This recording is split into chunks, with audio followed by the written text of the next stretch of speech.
Hanya diam saja, KPK jangan. Forum Solidaritas Mahasiswa Banten FSMB Zona Jakarta menggelar aksi unjuk rasa di depan Gedung Komisi Pemberantasan Korupsi KPK Republik Indonesia pada Jumat tanggal 3 Oktober tahun 2025. Aksi tersebut merupakan bentuk protes keras terhadap dugaan praktik korupsi yang dinilai masif, kolutif, dan sistematis dalam tubuh Sekretariat DPRD Provinsi Banten dalam tahun anggaran 2022 hingga 2024.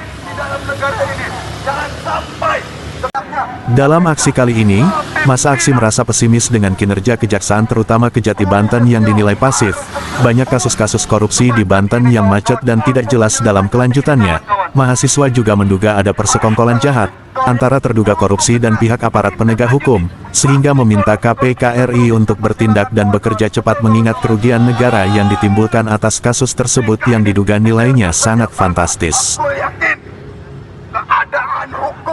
Diketahui, tuntutan mereka tetap sama dari sebelumnya. Masa mendesak KPK RI untuk melakukan pengusutan serius terhadap dugaan keterlibatan Deden Apriandi Hartawan, mantan Sekretaris DPRD Provinsi Banten yang sekarang menjabat Sekretaris Daerah Sekda Provinsi Banten.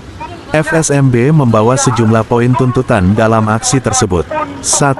Mengusut dugaan gratifikasi dan markup proyek pengadaan motorized screen senilai 18,5 miliar, termasuk dugaan fee kepada pihak ketiga sebesar 2,2 miliar.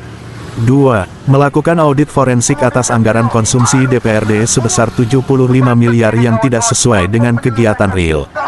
3. Membongkar dugaan penggelembungan biaya pemeliharaan kendaraan DPRD hingga mencapai 102 miliar. Fatur Rizky, koordinator lapangan aksi, dalam orasinya menyampaikan bahwa penetapan Deden sebagai sekda merupakan bentuk pembiaran terhadap dugaan pelanggaran hukum. Menurutnya, ia bersama para aksi mendorong agar KPK segera memeriksa Deden Apriandi Hartawan selaku Sekda Banten untuk dilakukan audit forensik seluruh anggaran Sekretariat DPRD Banten tahun anggaran tahun 2022 sampai tahun 2024. Ia juga meminta, usut tuntas mafia proyek dan dugaan gratifikasi dan kembalikan uang rakyat yang diduga dikorupsi, tegas Fatur. Ingin menyampaikan bahwasannya masih adanya tindakan hukum pidana terutama dugaan korupsi yang dilakukan oleh Deden Apriandi selaku Sekda Banten hari ini, yang dimana semestinya KPK harus segera mengambil alih korupsi yang dilakukan oleh Deden selaku Sekda Banten pada hari ini. Jangan sampai hukum di Indonesia ini tercoreng dengan adanya tindakan-tindakan seperti ini, karena dimana Sekda Banten di bawah naungan Deden Apriandi telah merugikan masyarakat Banten dengan nominal yang sangat cukup fantastis dalam proyek-proyek di DPRD ini, teman-teman. Kasus serupa juga terjadi di Provinsi Bengkulu. Pihak kejaksaan bekerja aktif menindak pelaku-pelaku yang terlibat. Sementara di Banten kasus tersebut mandek, ditambah nilai korupsi yang terjadi di Banten lebih tinggi dari apa yang terjadi di Bengkulu.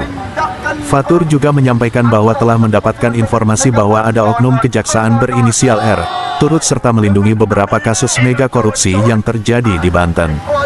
Fatur juga merasa kecewa dan menyayangkan, menurutnya ini sangat mengecewakan jika terbukti ada oknum APH melindungi kasus korupsi.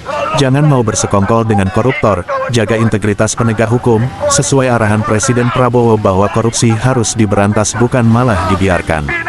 Ia juga tidak akan berhenti dan akan terus menggelar aksi demonstrasi sampai aparat penegak hukum benar-benar menunjukkan keseriusan dan integritasnya dalam menegakkan hukum. Ia juga menilai bahwa jargon Gubernur Banten, adil merata tidak korupsi hanya omong kosong belaka, jelasnya. Dari Banten, Supriyanto, Tim Liputan JGN News TV, memberitakan.